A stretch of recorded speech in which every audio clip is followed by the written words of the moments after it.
Hi, my name is Layla, I'm 33, female, and I used to be a private maternity nurse working for one of the wealthiest families in the city.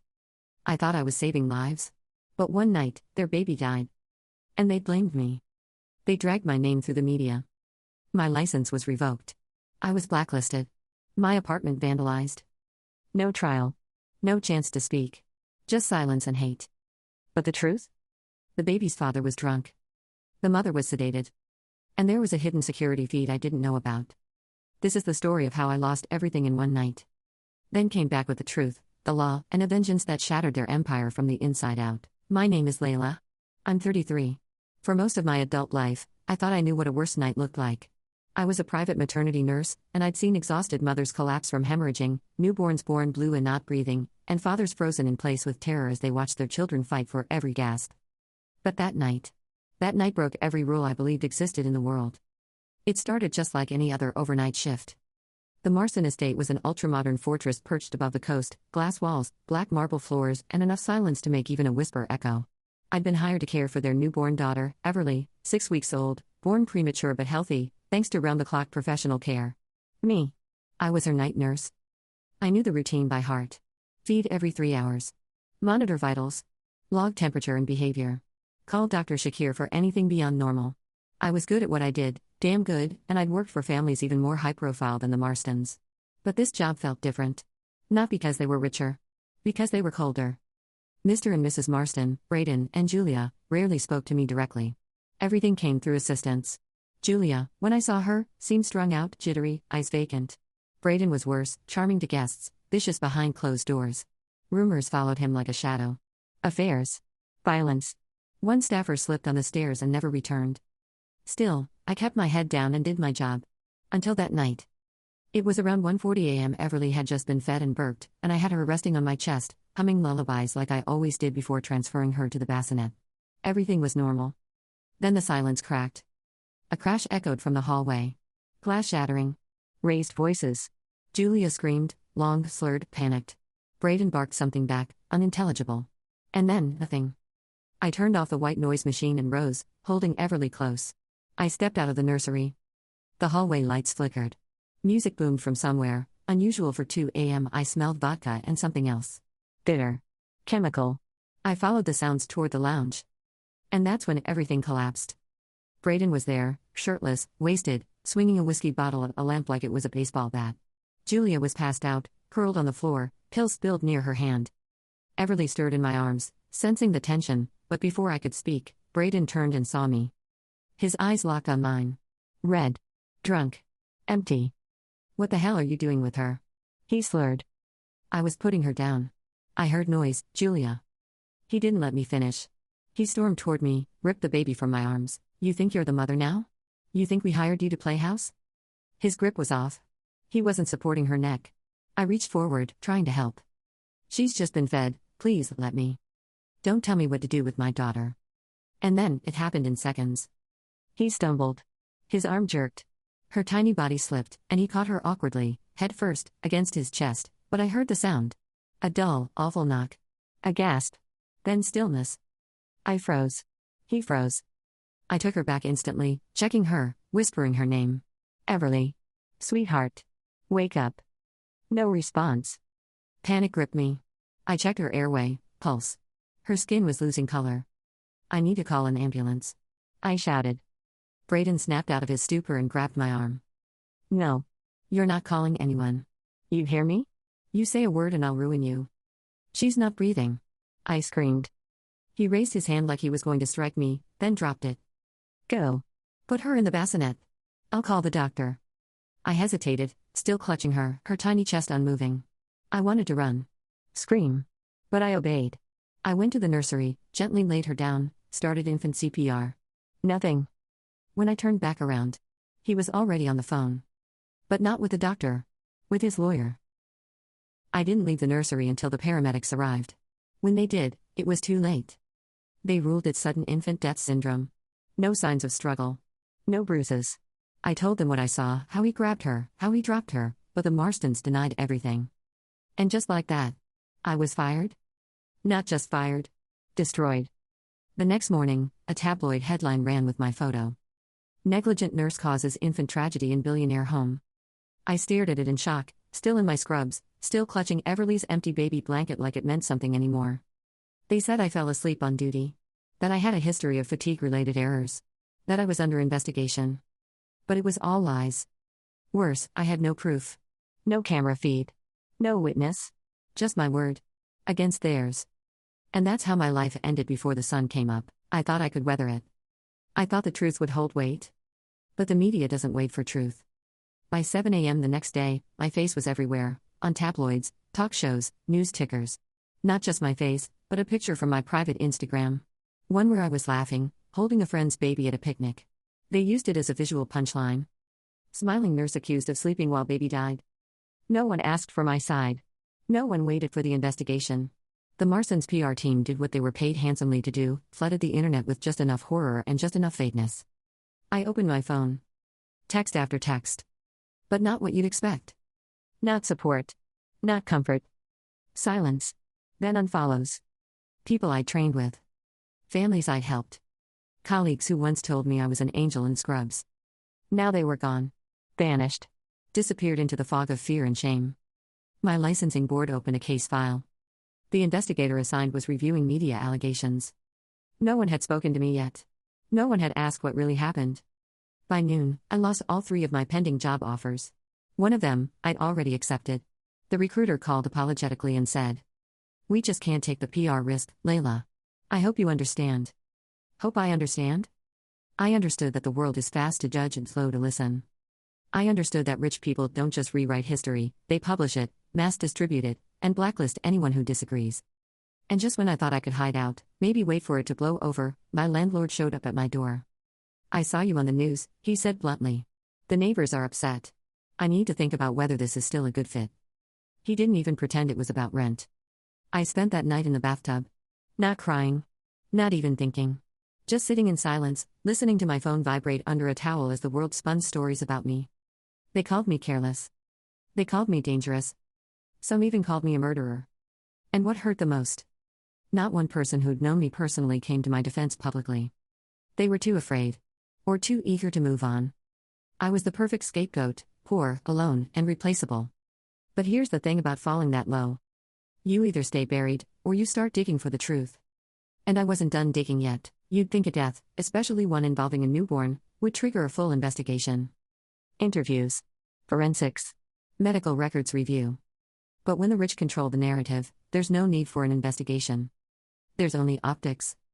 3 days after the incident, I finally received a call. Not from law enforcement. Not from a medical examiner. It was a junior clerk from the hospital's administrative office. Her voice was rushed, corporate, cold. "Ms. Layla Hassan, this is to inform you that pending the outcome of a private inquiry initiated by the Marston family, your temporary privileges at our facility are suspended. Effective immediately." Private inquiry. Their own investigator. Paid for, managed by, and beholden to them. There was no police interview. No coroner's office visit. They claimed the baby died from unknown complications, a phrase that was just vague enough to avoid a lawsuit and just sharp enough to stab me in the back. The autopsy was sealed. My access to medical records? Revoked. The security footage? Accidentally deleted due to a server transition. I knew the Marstons were powerful. But this? This was industrial strength reputation demolition. The one person who dared speak to me, Nina, a young nurse who worked the morning shift, called me from a burner phone. "Layla." I heard whispers.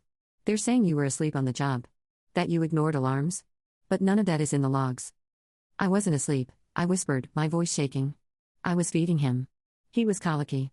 I held him for hours." "I know," she said. "That's why I called. But they're rewriting the chart. The logs. They're being scrubbed." I froze. Nina paused. "There's something else. There was footage. From the nursery cam. I saw it 2 days ago. It showed you awake, tending to the baby. I'm telling you, Layla, you didn't do anything wrong." My breath caught in my chest. "Can you get a copy?" "No. They pulled the hard drives. The IT guy said it's being archived for legal reasons." Legal reasons. And yet, I hadn't even received a knock at my door from a single officer. The truth was being buried. And with it, me. I called the lawyer. Pro bono. Kind-hearted. He tried.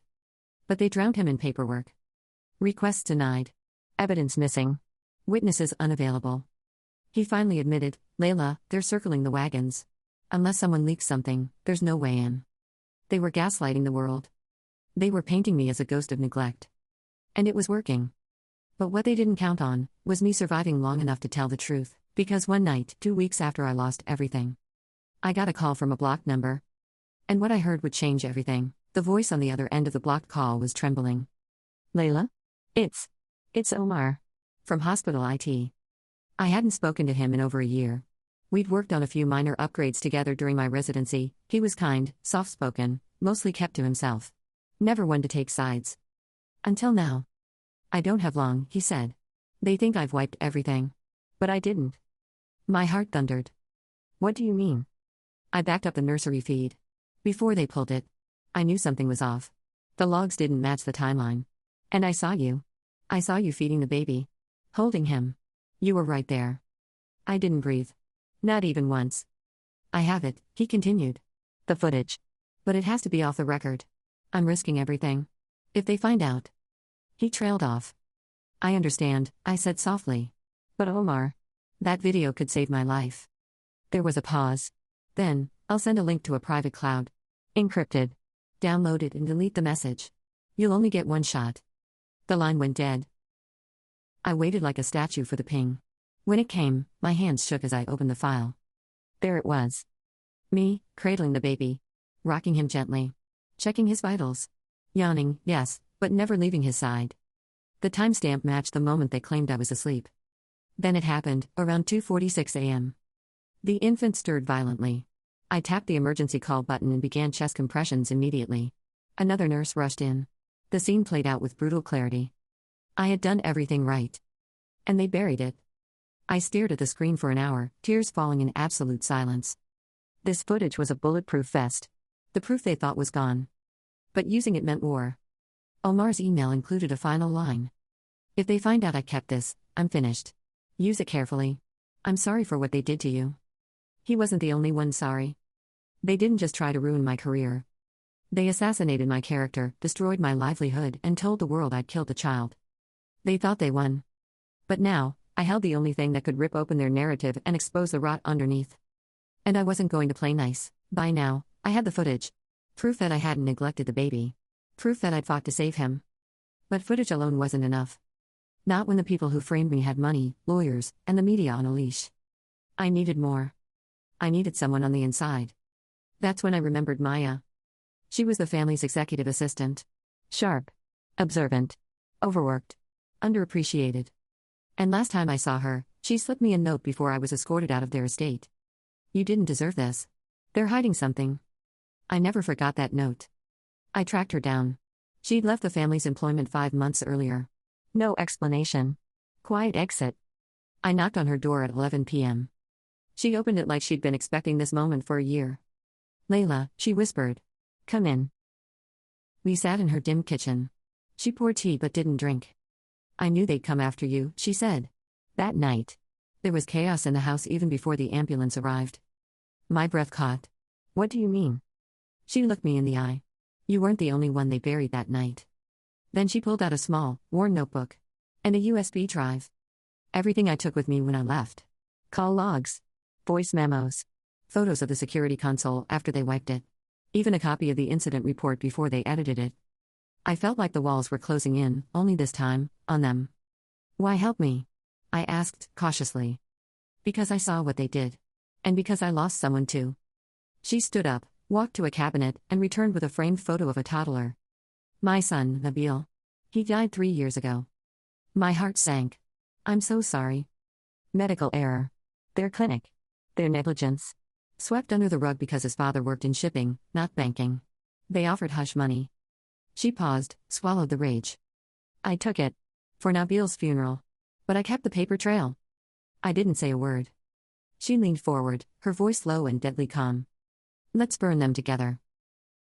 By sunrise, we had a plan. I would clean up and timestamp the nursery footage. Maya would connect the family's legal tampering to other scandals, donations to medical boards, calls to media outlets, mysteriously disappeared case files. We'd build a chain of events that was too big to ignore. This wasn't about revenge anymore. It was about truth with teeth. By the time the sun had fully risen, my living room had become a war room. Maya and I sat on opposite sides of my dining table, laptops glowing, coffee going cold. Between us, footage, files, timelines, receipts, and a very clear enemy. We weren't just going to clear my name. We were going to rip off their polished, blood-stained mask for the entire world to see. The first step was organizing the unedited nursery footage. The original file was nearly 5 hours long. I scrubbed through every minute, reliving each frame with clenched fists and a knotted stomach. The timestamp sequence spoke volumes. 11:02 p.m. Baby crying on monitor. 11:04 p.m. I enter the room. Cradle him. Soothe him. Check his vitals. 11:08 p.m. Baby calms. Monitor steady. I stay in the room. 11:11 p.m. A sharp noise from the hallway. I open the door, concerned. 11:13 p.m. The baby begins struggling again. I call for help. 11:14 p.m. I try CPR. 11:16 p.m. Panic. I call the ambulance. 11:18 p.m. Help arrives. 11:25 p.m. Baby pronounced dead. There was no negligence. No abandonment. Only panic, care, and chaos. What had been aired on the news was an edited 15-second clip, one that began at 11:11, when I left the crib to check the hallway, and cut off right before I returned. A malicious splice. The edited version made it look like I left the baby alone for minutes. The full version proved I was with him, tried everything, and called for help. Maya watched the footage in silence. Then she reached into her folder and pulled out a document labeled Media Request Log, Internal Use Only. The family had sent out an edited version of the tape to their media contacts within 2 hours of the child's death. Before the funeral. Before the coroner's report. Before the investigation had even started. They needed a scapegoat. And they chose me. What do we do with this? Maya asked. I didn't hesitate. We let them hang themselves. We uploaded the full footage, alongside time logs and metadata, to a hidden drive. Maya sent it to 3 trusted journalists. Not tabloids. Not gossip blogs. But investigative journalists with reputations for burning giants at the stake. We also prepared a backup, just in case they tried to silence us. A time leak set to drop online if anything happened to either of us. Then we drafted my public letter. It was short. Direct. Emotional without being pitiful. You've heard their version. Now see mine. I never ask for sympathy. Only justice. What they buried in their panic, I now share in the light. We attached the footage link and evidence package. Then I pressed send. That night, I barely slept. But for the first time in a year. I wasn't afraid. At exactly 7 a.m., the world stopped being theirs. News anchors went pale mid-broadcast. Feeds cut to breaking headlines. Phones in that family's estate started ringing off the hook. Because the unedited nursery footage. The CPR attempt. The call to 911. My full timeline. The media requests made before the body was even cold. It was all public now. And not on some obscure blog. But on the front page of the Herald. Blasted on national morning shows. And trending worldwide under the hashtag #justice for Noah. They called it the most vicious framing attempt of the decade. Every major outlet replayed the footage alongside my letter. Analysts dissected the deliberate editing. Legal experts confirmed the family could be facing charges of defamation, obstruction, and evidence tampering. What made it even worse, for them, was the timeline. Because in their rush to bury me, they left fingerprints everywhere. Emails between the PR firm and the family, requesting an urgent narrative adjustment. Bank statements showing a 5-figure payment to a freelance editor. The coroner's full report stating death by congenital defect, completely unrelated to any caregiver action. It wasn't just malicious. It was premeditated reputation murder. That day, I got a call from Ethan. He sobbed before even saying hello. I didn't know, I swear. I didn't know they did that. I just lost my son. I didn't think. I let him cry. But I didn't forgive him. He had stood by while they fed me to the wolves. He had let them weaponize his grief. And even if he didn't hold the dagger, he had watched them stab me. Maya and I sat in silence that evening, watching the fallout unfold. Law firms started issuing statements distancing themselves from the family. Charities they chaired removed their names from gala banners. Their legacy empire, a multi-generational media and investment group, watched a third of its board resign overnight. But the final blow came not from me, but from Noah's pediatrician, who finally spoke. I advised them several times to investigate the child's condition seriously. They refused. They insisted it was reflux. I regret not pushing harder. But I want the world to know, it wasn't neglect from the caregiver. It was medical ignorance from the parents themselves. By midnight, I wasn't just exonerated. I was celebrated. But more importantly, they were finished. And I had only just begun. By the time dawn broke on the second day, their family was no longer a united front. It was a collapsing monarchy, each sibling sharpening their knives for the throne. Every secret unspooling in public view. The mansion that once held champagne brunches and PR meetings now echoed with slammed doors and legal threats. They weren't grieving. They were strategizing. 3 separate lawsuits were filed between them within 48 hours. Grace, the youngest, accused their mother of coercing the nanny into scapegoating me. Edward, the oldest, demanded full control of the family trust, citing irreparable reputational damage. Margot, the matriarch, leaked a private letter claiming she acted in the family's best interest. Essentially throwing Ethan, her grieving son, under the bus. The tabloids had a field day. Billionaire family implodes in wake of scandal. From dynasty to dumpster fire, inside the hashtag Justice for Noah fallout. The family's patriarch, an old money investment mogul, tried to fix things by calling for a media reset. But it was too late. Someone leaked another clip. This time, audio of Margot rehearsing a press statement with her PR team, saying, "Make her look cold. Make her look distant. If people think she hesitated with the baby, we've already won." The backlash? Nuclear. Protesters gathered outside their estate gates, holding signs that read, "Shame has an address. Believe the babysitter. Noah deserved better." Inside the mansion, trust evaporated. Rooms were locked. Security cameras were covered. Staff resigned en masse. Margot's assistant turned over a flash drive of damning voice memos to the press in exchange for immunity. Even Ethan, now the hollow shell of a man who once said he loved me, was served legal papers in his own home. From his own sister. With a single line attached. "You lost us the legacy." I didn't leak that second tape. I didn't have to. Their own rot turned on itself. All I did was shine a light on the cracks. The collapse? That was gravity, and karma, doing the rest. They once tried to destroy me with a fabricated narrative. Now, they couldn't agree on a single sentence. Not even Noah's obituary. It had been removed and rewritten 3 times.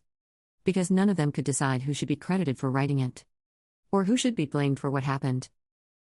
I was asked to speak on a live panel that night, about digital justice, truth, and surviving character assassination. I agreed. But I made one request to the producer.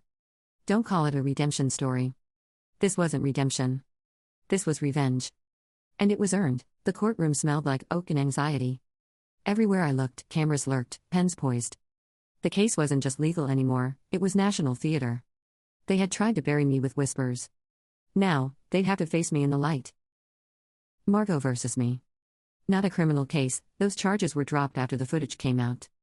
But defamation, wrongful termination, and emotional trauma? Oh, that was still very much on the table. They wanted silence. I wanted justice. And I had receipts. My lawyer was a quiet powerhouse, ex-prosecutor, no nonsense, allergic to drama. He didn't promise me victory. He promised them exposure. He opened by playing the original nanny cam footage, the one that had cleared my name. And then, he played the second one. The private voice memo of Margot orchestrating the cover-up. Cold as winter wind. Saying, "If she's seen as hesitant with a baby, we've already won." The courtroom gasped. Margot's lawyer objected. The judge allowed it. That moment? That was my soul breathing for the first time in months. Then came the witnesses. The housekeeper who was told to lie or find another job. The security guard who confirmed their PR team rehearsed the fake timeline. Even Ethan's old friend, who admitted in shame that he overheard the plan and stayed silent because he was scared of Margot. Each one chiseled away at their fortress. Brick by brick, the dynasty that had once stood like a castle now looked like cardboard in the rain. Then I took the stand. And I told them what it felt like to be branded a killer of a child I loved. To wake up to death threats. To lose my job, my reputation, my life. And I ended with this. You didn't just fire me. You didn't just blame me. You tried to erase me. And I came back with the truth. The verdict? In my favor. On every count. $4.8 million in damages. A public apology. A mandatory retraction from every media outlet they had fed lies to. But that wasn't the real win. The real win? Margot wasn't in the room to hear the verdict. She had fainted outside the courtroom. Overwhelmed by the weight of her own consequences. As I walked out, a reporter shoved a mic in my face. "Do you have anything to say to the family?" I paused. Then simply said, No family would do what they did. I don't owe strangers anything. They say legacies are built over generations. Turns out, they can crumble in weeks. The Durant name once meant something: power, prestige, the untouchable elite. Their monogram was stitched onto school walls, hospital wings, even museum plaques. Now? It was synonymous with scandal. The fallout was nuclear. Ethan Durant resigned from every corporate board he sat on. His face vanished from campaign ads. He released a statement that read like it was written by a PR bot drowning in whiskey. Margot? She locked herself away in their Hamptons estate, paparazzi circling like vultures. She didn't show her face for months. When she did, it was in sunglasses, scarf, and court-mandated community service hours. Their once prized charitable foundation? Dismantled. Turns out, when the public learns you tried to frame your nanny for your own child's death, donations dry up. But here's where the story turns poetic.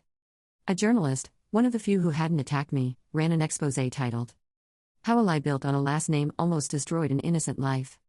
It went viral. Not just because of the scandal, but because people were finally ready to hear my name. Not as the nanny. Not as the accused. But as a woman who stood alone and won. That name? Alina Vega. People started whispering it with something close to respect. Offers came in, book deals, talk show invites, even one for a docuseries. I turned down most of them. I wasn't here to be famous. I was here to live free. I moved out of New York. Bought a quiet house in a coastal town where no one cared about headlines. And I opened something new. The Vega House, a nonprofit that provides legal aid and housing to caregivers who've been exploited or wrongly accused. Every time I look at our intake forms and see another woman walk in with her life shattered, I remember. And I remind her. You are not crazy. You are not alone. And you are not powerless. As for the Durants, their mansion was eventually sold in foreclosure. I heard Margot went through 4 lawyers in 1 year trying to reverse the court ruling. All of them quit. Their last name still exists. But it no longer opens doors.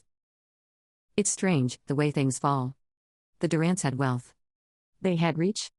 But I had truth. And in the end, that was everything.